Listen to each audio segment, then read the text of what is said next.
If you've ever felt like you have to be the loudest voice in the room just to be seen or taken seriously, today's conversation is going to feel like such a relief. I'm sitting down with Patrick Kamba, executive leader, speaker, and author of Quiet Ambition, who believes success doesn't have to look like hustling harder, burning out, or constantly proving yourself. Patrick has spent 20 plus years leading global teams and mentoring women in high pressure industries, and what he's learned is powerful.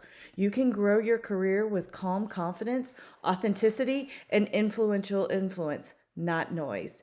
If you've ever questioned your ambition or wondered if your quieter leadership style is enough, this episode is going to shift something in you. Let's dive in. Hey, Mama, welcome to Career Growth for Working Moms. If you're stuck in a job that doesn't fit or burning out trying to do it all, you're in the right place. I'm Shannon, a career coach and fellow working mom. Here, you'll get simple career strategies and strength-based leadership tips to help you grow with clarity and confidence. So grab your coffee or reheat it for the third time, and let's do this.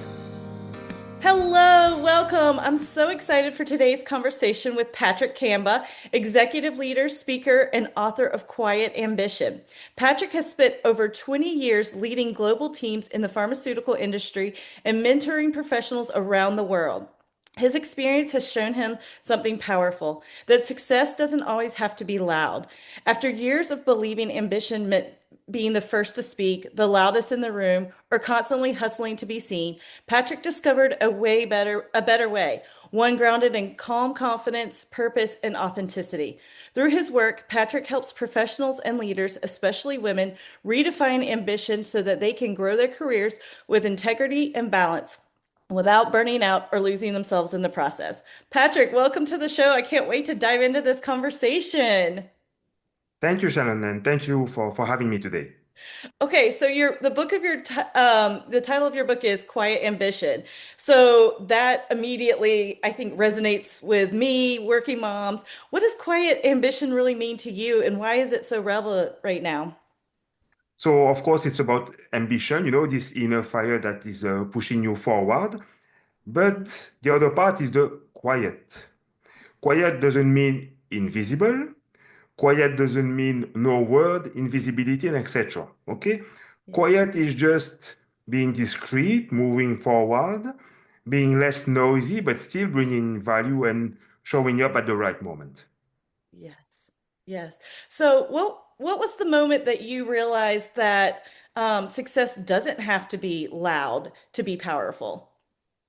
So it started, I would say, of course, with a bad experience. Because when I was young, being a male, strong male, I wanted to be promoted. I started to complain I wasn't promoted. I did not feel recognized in all of those stories. And Right. then I started also to see people going, to human resources and even lobbying. Why am I not promoted? That's unfair with everything I did and etc. And I felt that I did not want to be like those people because I wanted to be away of those people. I Right. was starting to find them toxic. Those people you talk about them when they are leaving the room, but not positively. Like, yes, did you hear that this person went to the HR, they asked, and etc. So to Right. be, of course, transparent, yes, I still went to HR and asked, but asked to understand, not to lobby or, demonstrate that I needed something. I just went and said, what's happening? What's the process? What is missing? Can you tell me more about how the things are moving? And then I discovered, because I asked quietly and nicely, it's because of budget. It's a competition because several people want to be promoted. It's about also talking to the right people and who is talking to the person who will promote you. That's important. And then Right. you do stakeholder management. You look for ambassadors, sponsors who will talk about you when you're not in the room, but not like, could you talk to my boss because I want to be promoted? No, Right. thank you. Okay? It's engage with them. It's more influencing people, being visible at certain moments, and then time is moving forward and people will talk to each other and etc. And then, by the way, I was promoted at that time, but not as quickly as I wanted, but I built relationship and alliances. That's important, Yeah. alliances. Yes. And I think you did it being authentic to who you truly were. And I think that that is important for everybody is to realize that being authentically you is powerful enough. Yes, because people feel actually, I mean, human resource and other people, of course, they feel when you are only, let's say, burned by your own ambition. You know, it's really there. You want to go, you want to show. And then people just say, no, no, no, no, no, no, no. Like this person put a meeting with me tomorrow. Should I go? I don't feel this meeting will be happy because I'm sure he or she will complain again. And you know, when people start to tell you, you say, I don't want to be in this position when people, try to stay away from me. Right, right. So you've mentored and worked with many women professionals. Yes. What unique challenges do you see that they face in expressing maybe ambition, and what have Mhm. you given guidance to them to say like staying true to themselves, being that authentic So person that we just talked about?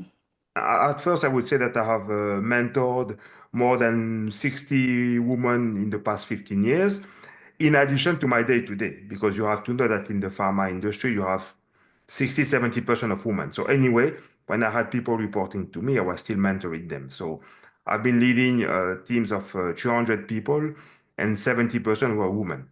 So it's much more than the 60. And Right, so, right. yes, the typical challenges is the first, even acknowledging that they are ambitious. They believe that it might be not well perceived. Like it's only men who can be ambitious, and when women are ambitious, it's automatically negative. So, first thing first, be quiet. I'm not saying don't say anything to anybody, but be strategic with who you are sharing this. That's different because at the end, you are project manager, you want to be promoted to senior project manager. You are account rep, you want to be senior account rep or director or whatever. You have to decide with who you will share this information and then build your alliances. Again, look for people with who you can build alliances, who can influence people around you to potentially be promoted or be assigned on much more interesting projects, clients in general. Right. So I know that we keep saying ambitious, and I feel that a lot of times people mistake ambition with hustling and visibility. And so what do you feel, the mindset shift that needs to happen to make that a healthier alternative, I guess? So I would say start by exploring yourself. Where do you want to go and why? Because in terms of personal ambition, it's really contributing to women's success. That's really my thing. I Mhm. mean, I have an opportunity to contribute, to coach, mentor a woman who has specific targets. I will stop everything and I will go and I will talk to this person. That's who I am. I can have calls at 7 a.m., at sometimes 10 p.m., because some of my mentee or coaches may have questions or doubts, and I will stop and discuss. Because actually, those doubts are fine. They are fine. It's not a problem to have doubts, actually. Right. So my accountant told me a few years ago, if you have doubt, it's good because it means that you want to do things right. That I love that. So let's reduce the pressure. Yes, And so yes. then in terms of advices, it's really discussing what are the objectives, what are the constraints they see, they feel. Because, from time to time, it's good to have somebody in front of you who doesn't understand you. That might Mhm. surprise you or be counterintuitive. But actually, it's because we may not see some obstacles or breaks. In a way, where's the problem? Why can't you do this? Mhm. It's like kids. I'm stressed, I have a big presentation. But mom, did you prepare? Yes. Do you know what you will say? Yes. So why are you stressing? Ah, ah. And then you have silence. Okay? So Right. that's why I'm sometimes saying that it's good for women to be mentored and coached by men because they Mhm. may not have already the same constraint. And that is good actually Right. because they may Right. not see the problem Yeah. and you would be the Ex only one. And then you will feel that, yes, indeed, there's no problem. I just need to ask. Right. Right. Right. Right. Well, and it goes from that different perspective. And I know you have daughters, and we talked about your mom being an influence. And so, how has fatherhood shaped your view of leadership and success? So a lot of listening, actually, because I have three daughters, as I told you, 16, 10, and 8. They can give me 260 feedback anytime. They can put post-it on my in my room, on the sheet just to understand I have to read this. It's a small Great. sticky note. They don't care. They will say it. But if you step back, they don't care why, because they know they are safe. They can say whatever they want. Yes. And that's my part as a father and a leader, is create a safe space where people can be authentic. They can ask you, they can tell you anything. And that is also the part where women can keep on growing in this, is find your safe space with specific people and mentors, and then you have to be open and explain what's going on. And there's no Yeah. need to be perfectly ready to have your session with a coach or mentor, because I have seen this almost constantly with women compared to men. Yeah. I Yeah. see that women, most of the time, they want to be ready for the session. Well, Right. actually, as a man, we prefer you are not ready so that we can help. You Exactly. see? I love This that. mindset shift. I love that. So, how can, these moms, these leaders cultivate authenticity and calm confidence, both balancing both work and home?